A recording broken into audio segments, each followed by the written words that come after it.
I would be looking for, if I was you, is one thing. Just take one thing away from the entire conference. I want to show you, so customer intelligence ties into every single aspect of your business.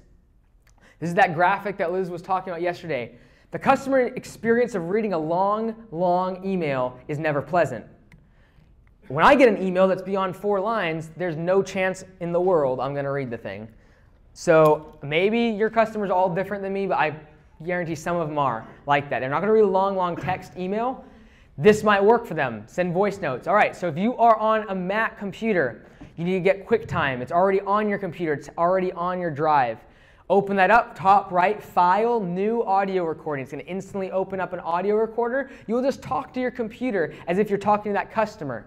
You're going to click Save, and then you're instantly going to be able to drag this into an email right below this figure, for example. It does not need to have a figure. We put a figure because we have a mascot. You do not need that. But this is another thing that is going to prove to your customer you value their time, and you're looking at them as an individual. They are going to see the voice or hear the voice inflections in your voice.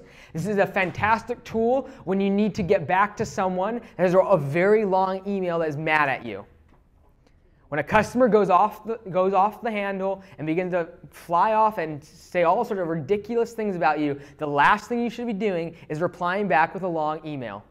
It'll be misinterpreted, misconstrued, cut up, and used against you online. Use audio.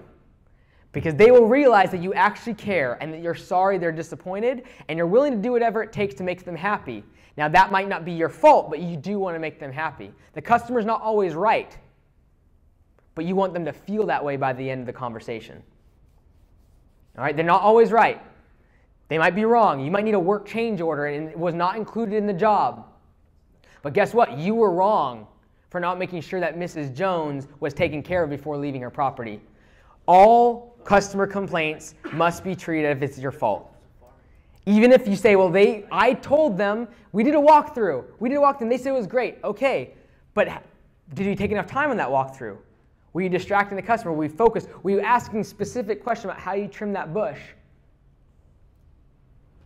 All right, so you have to take those blame. We take those very seriously. But when you get a long email, and we all have gotten these, long emails that just completely tear your people apart, your business apart, give you threats about spewing garbage online, and you reply back with a note that actually shows you care, and with your voice inflection does not have exclamation marks that in their mind you think you're screaming at them, you will get past that mad customer much better. This is also going to be a massive efficiency factor for your office staff. An email this long can be said in about 3 or 4 minutes. It takes about 25 minutes to type that out. All right? Efficiency, customer experience. That's a really nice combo to have. It's going to save you money. That money can be invested in customer experience, and you can raise your prices. All right?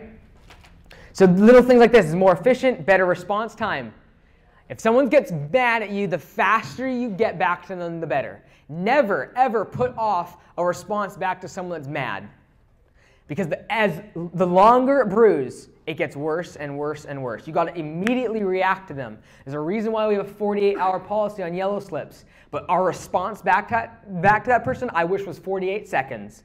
Because if we can just get in touch with them and extinguish the flames, it'll very much reduce the collateral damage. Because they won't go talking to all their neighbors and spewing garbage about us. We'll get to them, make them realize that we value them as a customer. They might be completely wrong, but it's a 5-minute fix for crying out loud. And yet you're so proud, you're like, oh, we're not going back there, we did a walkthrough. Go fix it for 5 minutes. Make someone happy, they're going to write a 5-star review, and those are the best reviews. The ones that say, I was disappointed, they promptly followed up with me, figured it out, made it right, and I'm a customer for life.